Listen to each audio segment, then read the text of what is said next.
Salam hər kəsə. Bu gün mən sizə Orta dövr Azərbaycan ədəbiyyatı ilə bağlı izah verəcəm. Bundan əvvəl qədim dövrlə bağlı izahı sizlər üçün çəkmişdim.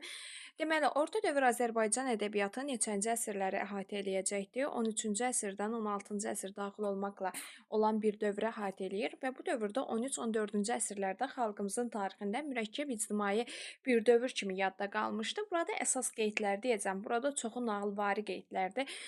Deməli, 16-cı əsrdə ədəbiyyatımızda sufizm meyli daha çox güclənməyə başlamışdı. Sufliyə meyillik var idi.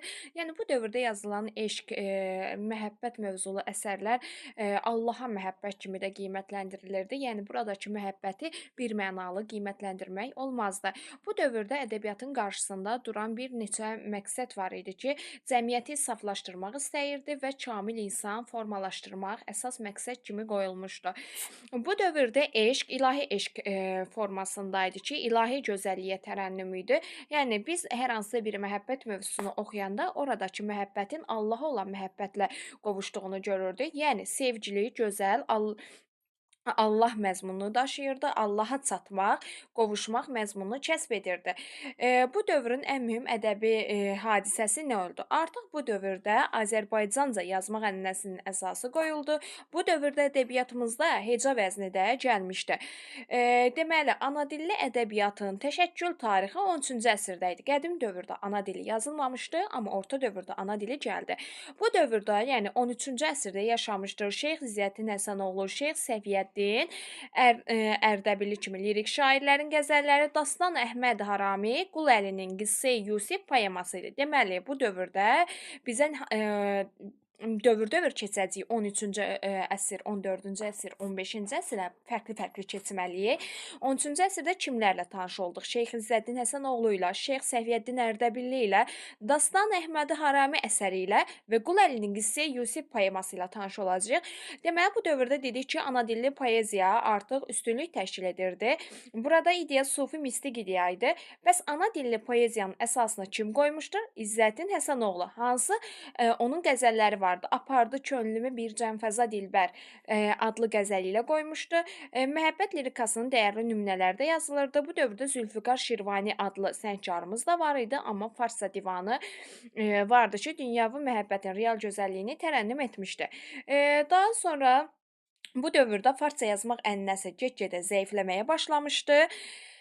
Nağıl hissələrini isə demirəm, imtahanda hansı hissələrdən düşəcəksə o hissələri çalışıram ki, nəzərinizə çatdıram. Şeyx İzzəddin Həsənoğlu haqqında bilməyiniz lazımdır, mütləq lazımdır. Ana dilli şeirimizin tarixində ilk irz qoymuş. Ana dilini ilk dəfə Şeyx İzzəddin Həsənoğlu gətirmişdi. Onun divanı gəlib çatmışdı. Divandan 3 doğma, yəni 3 dənə ana dilində, bir dənə də fars dilində yazılmış. Hansı janrı idi? Bəli, qəzəl janrında yazılmışdı. Onun ana dilində qəzəli hansı idi? Apardı könlümü. Burada mövzu nə idi? Mövzu nə idi? İlahi məhəbbət idi, bəli. Oradakı aşiq insanları neçə qrupa bölürdü? Yəni müəllif aşiq insanları da neçə qrupa bölürdü? Sadiq insanlara və sadiq olmayanlara. Deməli, sadiq olmayan insanlar necə insanlar adlandırırdı? İkiyüzlü, riyakarlığı burada tənqid edirdi və beləliklə həyatda insanları çağırırdı düzlüyə, saf və nəcib olmağa. Saf məhəbbətlə sevməyə, insanın saf məhəbbətin gözəlliyinə çağırırdı. Apardı könlümü bir cənfəza dilbər. Nə dilbər? Dilbər şahid. Nə şahid? Şahidi sərvər. Könlümü xoş ayüzlü, ürək açan bir dilbər sevgili apardı. Necə sevgili? Gözəl olan sevgi. Necə gözəl?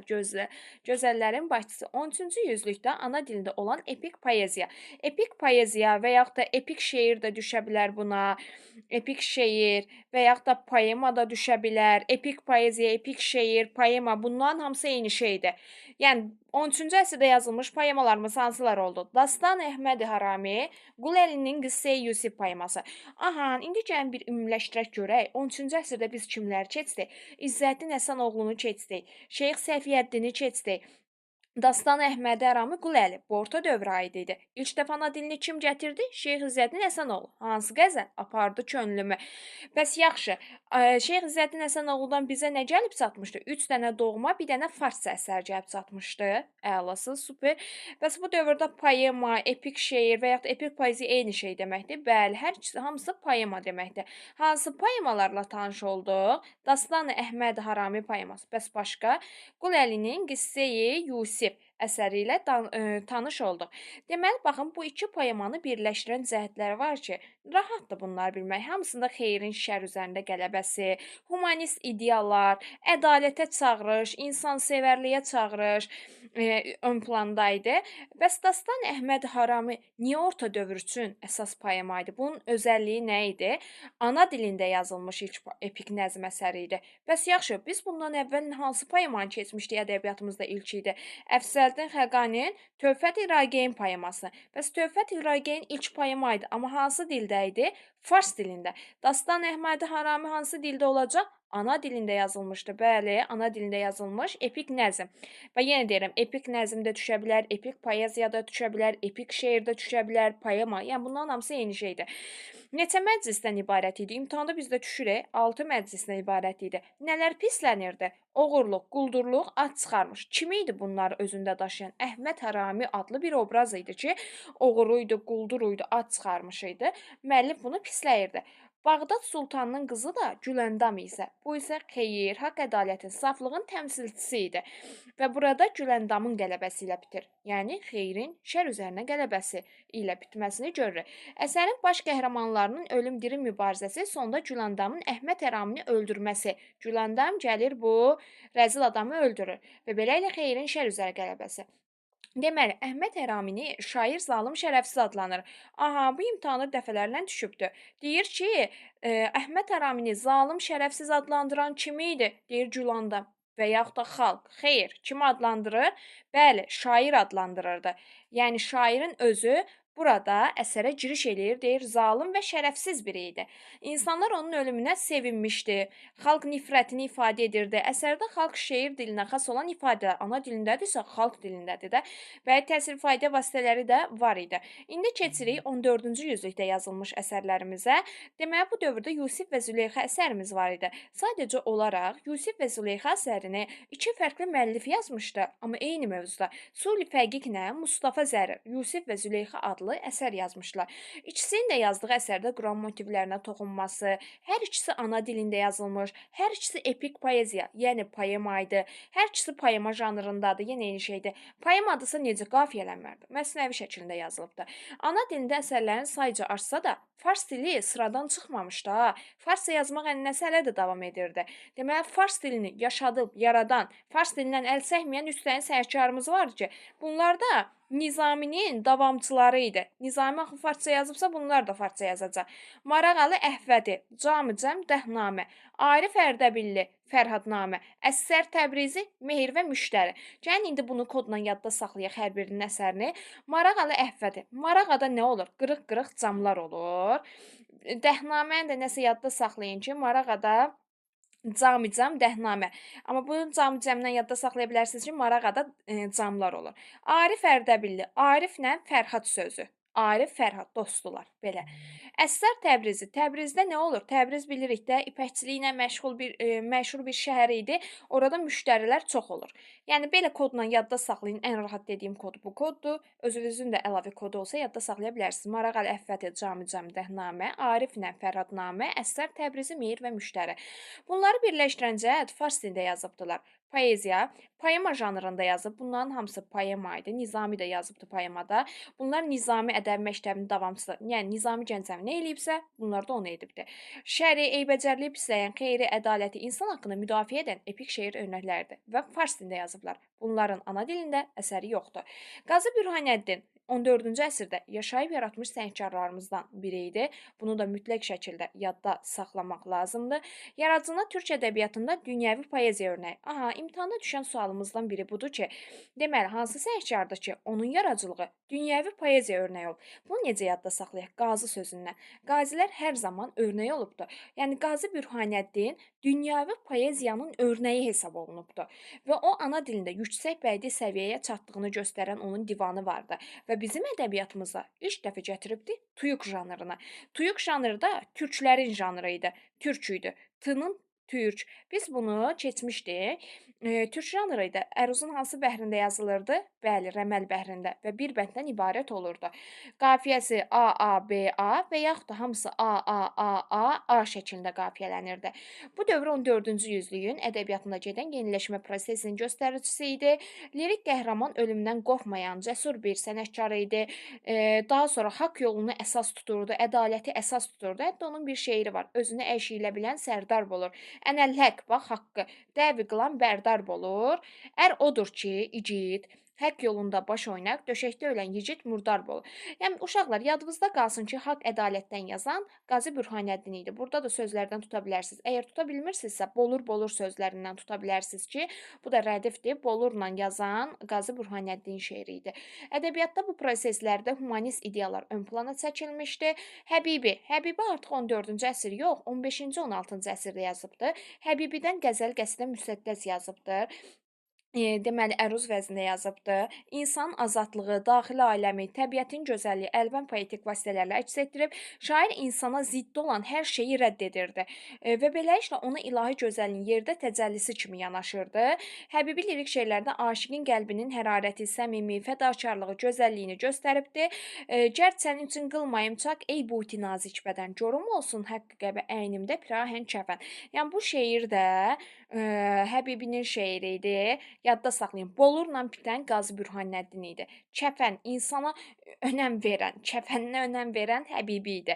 İndi bunu da yadda saxlayın ki, 15-16-cı əsrdə yaşayıb, əruz vəznində olan şeirlər qəzəl qəsdən müsəddəsdə yazıb, imtahanda düşür bax bu cümlə, çox düşür. Şair insana zidd olan hər şeylə eləyirdi, atırdı və görüm olsun qəbay əynimdə bax insana önəm verdi. İnsanın kəfəndə insana aiddir də, belə yadda saxlayın. Bolurla olan, baxın burada haqq sözünü deyən, bu isə Qazi Bürhanəddin idi. Daha sonra Dirili Qurbani, yenə 15-16-cı əsrdə yaşayıbdı, aşıq idi. Dirili Qurbani aşığımız idi. Aşıq şeir janrlarında qoşma yazıb və caraylı yazıbdı. Təbiət gözəlliklərinə, insan gözəlliyinə önəm verib, tərənnüm edib, onun bizə gəlib çatıbdı Bənövşə qoşması. Özünü haqq qaşığı adlandırıbdı. Qurbani həmçinin haqsızlığa, zülmə, ədalətsizliyə qarşı etiraz səsini ucaldıb. Özünə Şah İsmayıl Xətaini də özünə mürşid sayıbdı. Yaxşımı? Şah İsmayıl Xətaini özünə mürşid sayıb, axı Şah İsmayıl Xətai də hecə vəznində yazıbdı. Özünə mürşid sayıb və beləliklə dərd əlindən fəryada gəldiyini söylərdi qoşma aşıqda. Qurbani insanın mərd, igid, düşünülüb daşınan söz bilə, mərd odur ki, işin tutan mərd ilə. Ər istəsən keç namərddən mərd ilə. Rəmz anlayan, söz düşünən, dərd bilən aləmlərdə şöhrətlənir, bəllənir. Mərdlik haqqında şeir yazıbdı. Orta dövr Azərbaycan ədəbiyyat tarixinin zirvəsində İmadəddin Nəsmi, Şah İsmayıl Xətai və Məhəmməd Füzuni yaradıcılığını təşkil edir. Gəlin indi bir sual-cavab eləyək görək. Biz burada kimləri öyrəndik, kimləri keçdik? Dedik ki, orta dövr Azərbaycan ədəbiyyatı 13-14-cü əsrə əhatə eləyirdi. Bəs ədəbiyyatın qarşısında iki məqsəd dururdu. Bunlar nə idi? Cəmiyyəti saflaşdırmaq və kamil insan formalaşdırmaq. Bəs yaxşı, bu dövr Azərbaycan ədəbiyyatında ilk dillər nə idi? İzzəddin Həsənoğludan nə gəldi? Bəli, ana dilində yazmağı. Bəs ilk poema örnəyimiz nə oldu? Dastan-ı Əhmədi Harami ilk dəfə ana dilində yazılmış epik şeir örnəyimiz oldu. Bu dövrdə 13-cü əsrdə yaşamış, yaratmış sənətkarlar kimlər idi? Şeyx İzzəddin Həsənoğlu, Şeyx Səfiyyəddin Ərdəbilli. Bəs yaxşı, Qul Əli ilə Dastan Əhmədi Harami poeması neçənci əsrə aid idi? 13-cü əsrə aid idi. Bəs bu poemalar birləşdirən cəhət nə idi? Xeyirlə şərin mübarizəsi, İslam dininin yüksək dəyərləri, ədalətə, insansevərliyə qarşı ədalət, insansevərlik, yəni müsbət planda idi da. Daha sonra bu dövrdə İzzəddin Həsənoğlu ana dilli şeirin dedik əsasını qoydu. Bəs ondan bizə gəlib çatmışdı divandan nə? 3 dənə doğma ana dilində, bir dənə də farsça yazılmış şeiri çatmışdı. Apardı könlümü hansı dildə idi? Bəli, ana dilində. O insanları neçə qrupa bölürdü? Neçə? Bəli, 2 qrupa. Hansıları idi? Sadiq insanlar və sadiq olmayan insanlara bölürdü. Bəs yaxşı, o hansı idi ki, ədəbiyyatımızda ilk poema idi? Amma ilk poema deyirəm ha. Eşitdim ki, Dastan Əhmədi Harami dediniz. Səhv dediniz. İlk poema deyirəm. Töhfət-i Raqeyn kimin idi? Əfsələddin Xaqani. Bəli, bəs ilk ana dilli poema deyirəm indi də. Dastan Əhmədi Harami. Dastan Əhmədi Harami burada pislənirdi. Kim oğurluq, quldurluq, ad çıxarmış. Bəli, Əhməd idi. Bəs onun əksi olaraq xeyirxahlıq, ədalət, saflığın təmsilçisi olan kim idi? Gülanda. Gülanda maral idi uşaqlar. Bağdad Sultanının qızı. Əlasız. Xalq, Əhməd Əramini zalım, şərəfsiz adlandırırdı. Aferin sizə, xalq yox, kim? Şair. Düz deyirsiz. Yazacaqsınız imtahanda. Bəs yaxşı, 14-cü yüzlükdə bizə eyni adlı poema gəlib çatmışdı. Kimlər idi? Suli Fəqiqlə, bəli, Mustafa Zərər. Adı nə idi o poemanın? Yusif və Züleyxa. Hansı mövzu idi bunların hər ikisində? Quran motivi. Hansı dildə idi? Ana dilində. Bəs yaxşı, deyirəm ki, orta dövrdə fars dilində yazma ənənəsi tamamilə aradan çıxdı. Xeyr, hələ də davam edirdi. Bəs Nizaminin davamçıları var idi. Hansılardır?